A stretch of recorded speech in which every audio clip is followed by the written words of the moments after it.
Thank you for joining today, everybody. Today's Amazon Web Services webcast is on best practices for DDoS resiliency.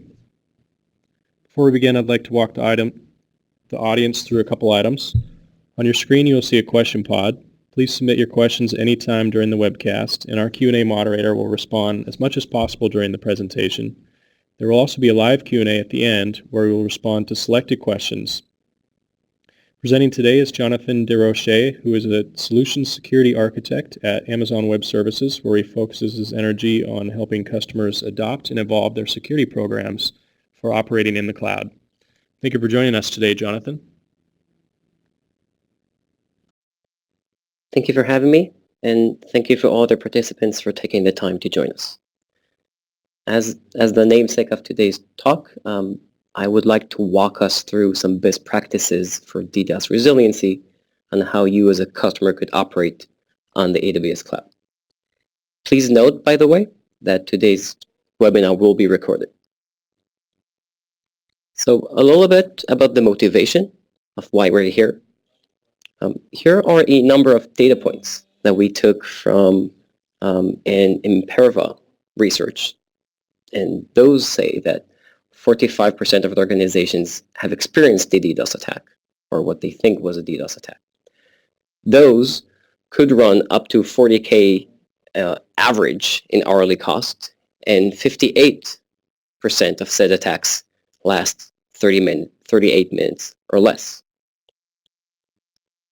So let's talk about today's agenda. We're going to start by talking about types of DDoS attacks and identifying the landscape there and what we could do to mitigate against it. And lastly, we're going to be talking about some DDoS resilient architectures, again, that you could deploy and operate on the AWS platform. So the basic premise of a DDoS attack, essentially what makes the distributed in the denial service, is the notion that an attacker will work with collaborators or compromised machines, such as machines that were vulnerable and are now a part of a botnet, and will take this fleet of machines, knowing or unknowing, and use those as a staging area from which to launch an attack against a target or a victim.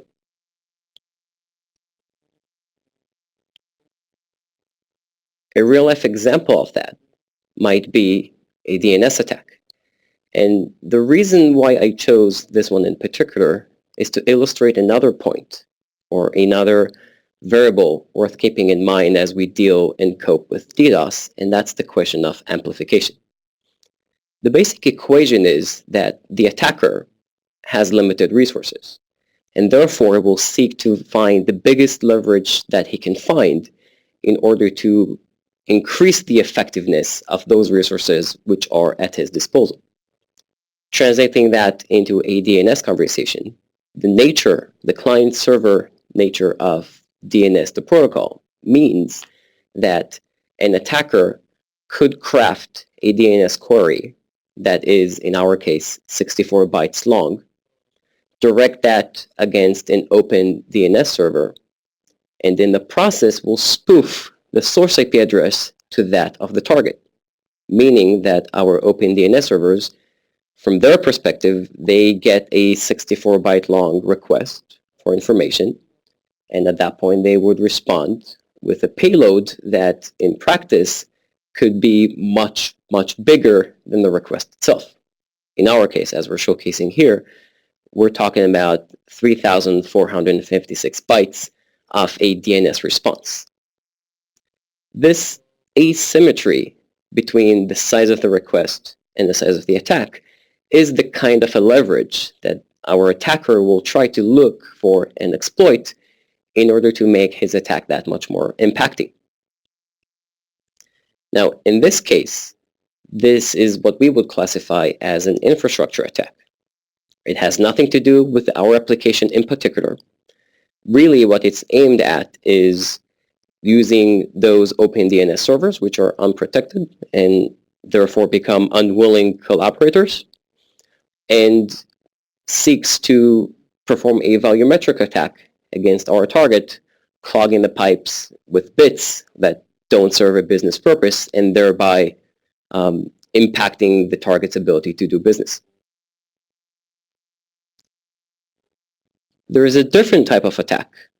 In our case, we're picking on what we label an application attack, in which, again, following the amplification theme, the attacker would seek to use a resource that is very expensive to render by the target, yet the attack itself is very cheap to render from the attacker's end. For example, we could take a look at the HTTP connection. Having to keep a TCP socket and pipe that to the web server and keep track over the state of the session consumes resources on the server side, far more than they do on the attacker side. Typically, that's not a huge burden, as HTTP requests come in rapid succession and the web server addresses them as they come in. However, in our case, there is a type of attack which is called slow iris, in which the attacker, instead of firing those requests as fast as possible, which is the typical behavior of web clients, would purposely seek to send those requests as slow as possible without timing out, literally one character at a time. So in this case, the attacker sends literally 1 byte at a time over the wire, yet on the receiving end, we find ourselves maintaining the session heap and the connection and the context thereof for an extended period of time without actually serving any business purpose. That's a very different example of a very different attack. And that's why we started this webinar, just giving you a taste of saying there is no one thing called DDoS. DDoS is a category of attacks which can come in different forms and different fashions. Some of them are aimed at the infrastructure. Others are aimed at the application. Which is why for the rest of today's webinar, we're going to be talking about a multitude of approaches to cover those different layers of the stack. So let's talk about some mitigation techniques. A prime example of a mitigation might be to reduce the attack surface that we have to the internet by virtue of fronting our application and our interface to the world with an Amazon Web Service. For example, our recently launched API Gateway is a service which, once configured, receives requests on our behalf coming in from our users. Those requests could be authenticated, throttled, cached, and logged, all by the API Gateway, and only if they match the rule set that we've defined will then be passed on to our application. So in other words, by using services such as the Amazon API Gateway or Amazon CloudFront, which is our global distributed content distribution network, we can put Amazon Web Services infrastructure at the front of our interface, thereby making the attacker attack Amazon, at least from a layer 3 conversation, and along the way, gain some benefits and some leverages, such as offloading some computationally expensive or critical functions, such as those I've mentioned earlier, and have all those done for us before the user ever gets to actually speak and actually get to our application itself. And to frame that into perspective, here's like a straw man diagram on how we could use the API Gateway or I should say, Amazon CloudFront, standing between the internet, our caching and logging functions, and the backend services that we see on the right-hand side. If you're interested in learning more about these two services, I suggest you go to our website in the documentation section. In addition, beyond the practice of fronting our application and our interface to the world by AWS services, even on those occasions where we do want to expose an interface of our own directly out to the outside world, we can still be very diligent in terms of how we do so. So for example, even if we have Amazon Simple Storage Service buckets that hold data that will later be broadcasted to the world via Amazon CloudFront, it's prudent to have those buckets and those resources restricted to only go through those interfaces that I've mentioned. Similarly, to verify the origin access identity, so we know who is it that, or which intermediary are we leveraging or enforcing the usage within our solution. Similarly, we can obfuscate unneeded information using RAFTT3. So in other words, even our routing and even the metadata of the interfaces that we publish to the internet, those might be obfuscated just to make them appear as the next door neighbor, as opposed to something which warrants attention and perhaps unwanted interest. And again, going back into the theme of DDoS perhaps being directed at the infrastructure or perhaps being directed at the application, such as the web server, that the example we gave earlier. A DDoS might also be directed at the very specific mechanics of our application. For example, if our attacker has found a URL or a type of the request that's very expensive for us to render, presumably at that point, all they need to do is request for it as many times as possible. That is why certain techniques, such as throttling or caching, become critical, because they help us present a stronger front of the application and help prevent exploitation of subsections of our application.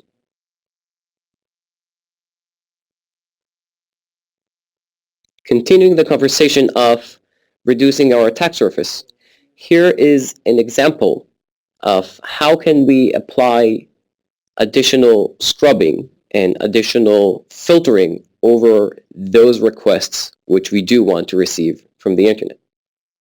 So the idea of the design pattern that we call the Web Application Firewall Sandwich, or sometimes we call it the ELB sandwich, named after the elastic load balancers which are involved. The idea there is to say we hand an interface to the world being that of the elastic load balancer that you see on the left-hand side. The basic idea there is to say we want to reap the benefits of elastic load balancer in terms of scalability and connection handling and the acceleration that entails. And we want to have all the requests passed through a filtering layer, which in our case we're going to call the Web Application Firewall, to do certain logic, such as those functionalities that I've called out earlier. And or there are vendors and partners of ours that offer subscription-based rule sets that know known good or known bad behavior, or web application firewalls that you can program rule sets into that will reflect your definition of legitimate traffic versus illegitimate traffic, perhaps fine-tuned to the mechanics of your application as you know it best. And in short, you as a customer can apply additional logic, additional rules, and additional network protections over those packets and over those requests that you've chose to expose very carefully using that elastic load balancer. Which brings us to the second elastic load balancer, the other side of the sandwich, which is the one on the right-hand side.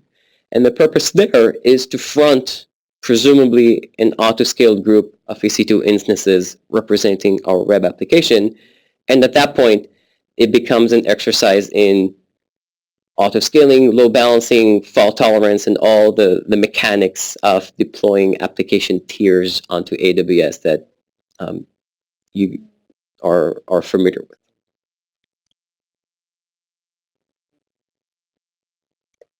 In terms of who are those partner solutions, here are a few names that we work with.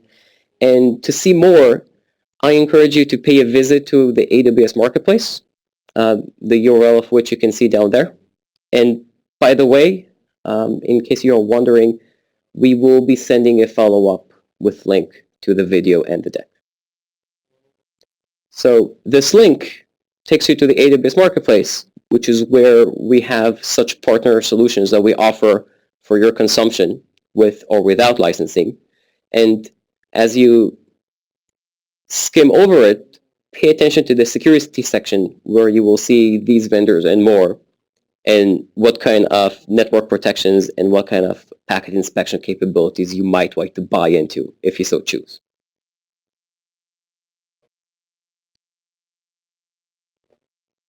So going deeper into the stack, right? We started by saying,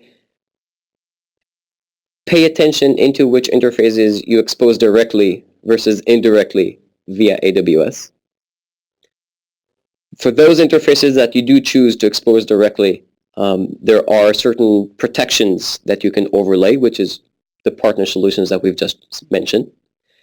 And now we're going deeper and saying, well, even once we have carefully received, inspected, and approved of network requests, it still begs the question of how well can we deal with those as they scale, perhaps as a result of an attack. So a couple of ideas there might be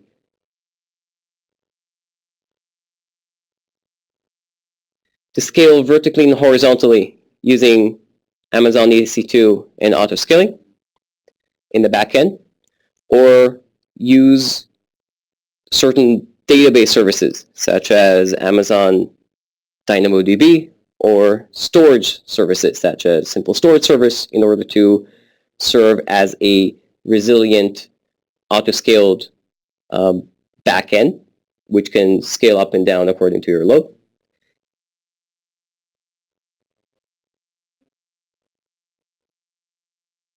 I'm sorry, it looks like we are missing some icons from the deck.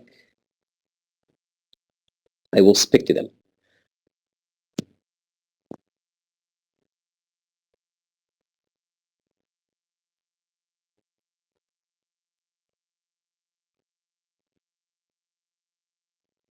All right. Switching over to the conversation of logging, it's key for you as a customer to understand what is your normal behavior as an exercise in understanding when is it that you're under attack and which kind of attack is it. It's very difficult to understand what's happening if you don't know what to expect and how to benchmark and how to get the data that you're looking for. A number of ideas there are in terms of how to gain a baseline understanding of what's happening in your world. Might be by using Amazon CloudWatch, which is our metric aggregation system, which we use in our different services such as Amazon CloudFront, which I've mentioned earlier, the API Gateway, which I've mentioned earlier, as well as AWS Elastical Balancing, which I've also mentioned.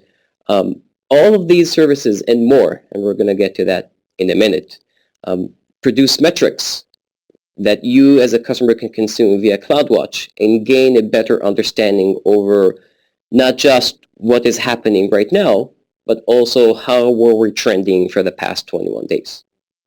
And we strive to make these metrics actionable by giving you the option to render them on charts, as well as feed them into scaling operations in order to provision more resources as the load increases, or the mechanics of your application change because of a different makeup of requests or the volume thereof, as well as trigger alarms, which could range from notifying your staff and your operations when something has happened, as well as triggering custom actions, which you may want to key in advance. And we're going to get to that in a moment as well. Here is a chart representing some of the CloudWatch metrics worth watching for. And again, we will be sharing the slide with the revisions after this deck. Another key capability, which is also fairly recent, is VPC Flow Logging. The basic idea behind VPC Flow Logging is that when enabled, which could be per network interfaces on a subnet or VPC level, we will capture flow information, as in the time and the place in which the network conversation has occurred, as in the source and the target, the number of bytes over the wire, whether it was filtered via the security group or passed to the actual instance's operating system, as well as number of bytes over the wire. We take all of this information and we capture it on your behalf if you instruct us to, and we deposit it into Amazon CloudWatch, where you can consume it both in its text form as well as feed it into the type of metrics and the aggregation capabilities of Amazon CloudWatch, which I've mentioned just now. It's a very powerful tool, one which I warmly recommend that you enable, not just to have the historic perspective of what happened at the conversation level, but also as a data source for you to feed into your ongoing operations.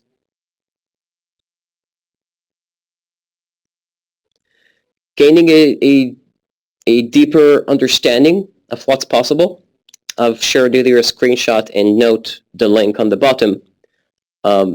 You can take those logs that we produce for you from Flow and feed them into statistical systems and analytics, in which case we're showcasing the capability of taking those logs and producing metrics such as top talkers, which hosts within your network have reached out and spoke with as many other hosts within your network, which is a key security metric. Could also be used to figure out who outside of your network are the top talkers and who is it from the outside world that quantifiably generates the most traffic. Maybe that's worth an investigation. Similarly, other key insights worth looking into are which connections or sources of connections have been blocked the most by security groups, which have generated the most traffic, and which have spoke with as many distinct hosts as possible. All these questions and more you can answer by collecting the data that we present to you via flow logs and feeding it into more sophisticated analytical systems. So please see that blog post for an example in the CloudFormation template on how to get going. But this is one area where the sky is the limit, and you as a customer are very welcome to use the analytical system if you're choosing.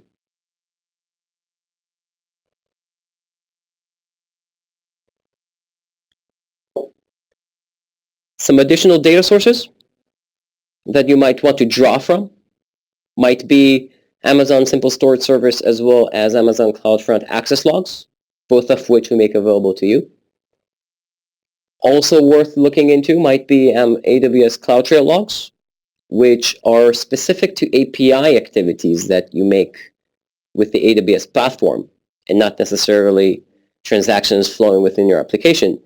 But depending on the nature of your application, requests, malicious or legitimate, might trigger AWS API calls. For example, if you're using our mobile analytics service, or for authentication purposes, such as if you're using Amazon Cognito to federate in identities from web identity providers. When those identities authenticate against identity and access management and start to talk with your application and the services that operate on its behalf, those transactions get registered in CloudTrail and are worth investigating into to understand who is doing what and when did it start. And also, revisiting Amazon CloudWatch logs. I've mentioned that those could be populated into from the Amazon API Gateway, as well as Amazon Lambda, which is our compute offering that offers serverless execution of functions within the AWS platform. And most importantly, you can feed Amazon CloudWatch logs, application logs of your own application from any log source that you own and control via a reporting agent that you install in your systems. And I put there a link and an example in our documentation section of how can you configure said agent and the CloudWatch log constructs in order to retrieve Apache access logs, feed them into CloudWatch logs, and from that point you can do the type of analytics and dashboarding that I've showed earlier. And again, the reason why these data sources and the reason why you want to collect the data all tie back into the question of what is it that's happening right now? How does that benchmark against our expectation? And if it doesn't, what specifically is the delta that we need to investigate into and perhaps remediate? These are critical questions that you need to be able to ask and answer in order to identify when you're under attack, as well as effectively deal with it.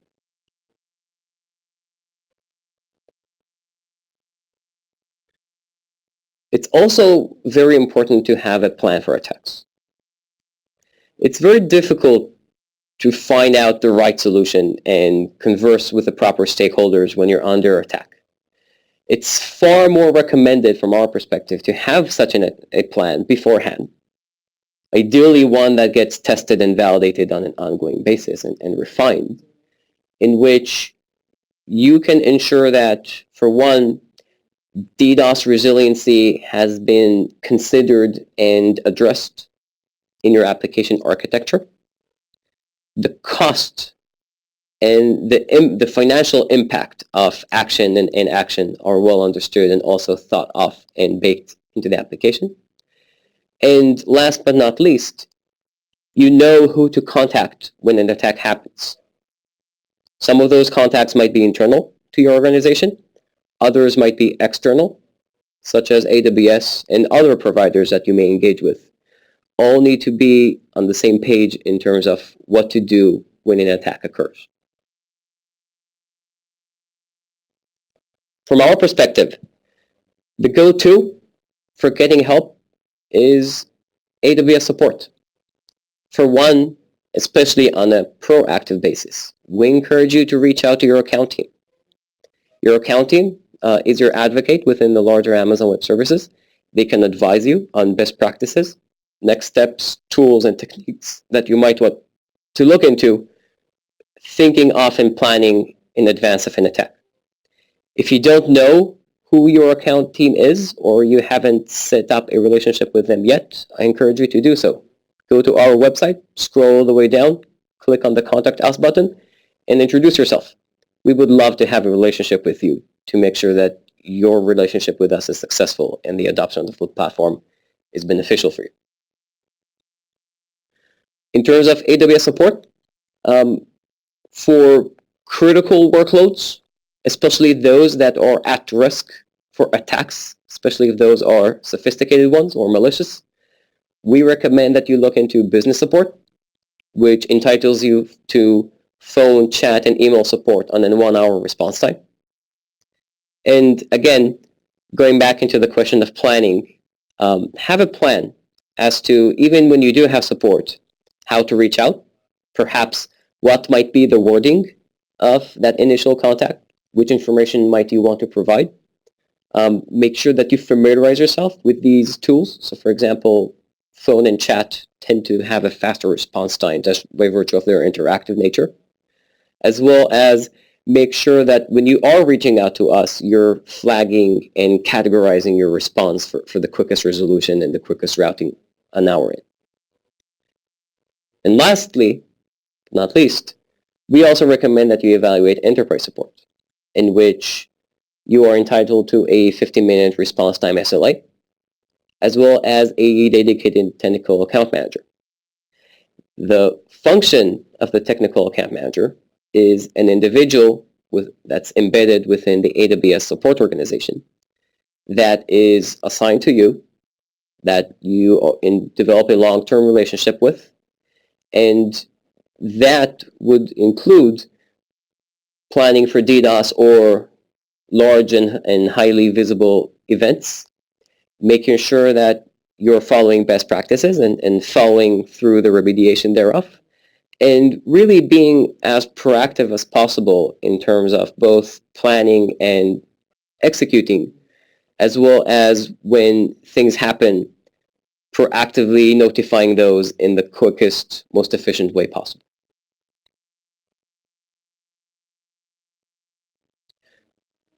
Also worth noting is the importance of understanding the economics of DDoS attacks. For one, we encourage you to take a look at the cost of an outage. Right? And that statement actually works both ways. Right? On one hand, it's not worth necessarily solving a $1 problem with a $100 solution. But the reality is that the equation might also be the reverse. You may find yourself with a $100 problem, or 1,000, or 1,000,000, and now that begs the question of how many dollars and how much thought and energy are you applying to those beforehand. Also worth thinking is the upper bounds for instances. How many of which are you willing to have in order to deal with attacks? And how long are you willing to sustain that as you outgrow and outperform your attacker?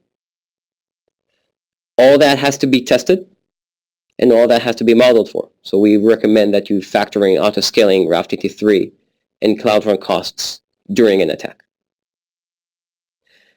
And lastly, as an FYI, you do not have to pay for traffic or attacks that get blocked before the load balancer. So many of those UDP reflection attacks, such as the DNS example that I led with, those are attacks which are really aimed against the infrastructure, and that's AWS responsibility to deal with, as well as from a monetary perspective.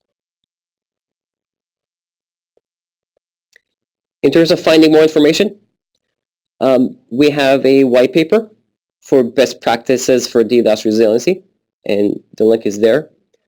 I warmly encourage you to take a look at the white paper and digest it and ask yourself, are you ready? With that, I would like to thank you for joining us. And now we will switch over to the Q&A section.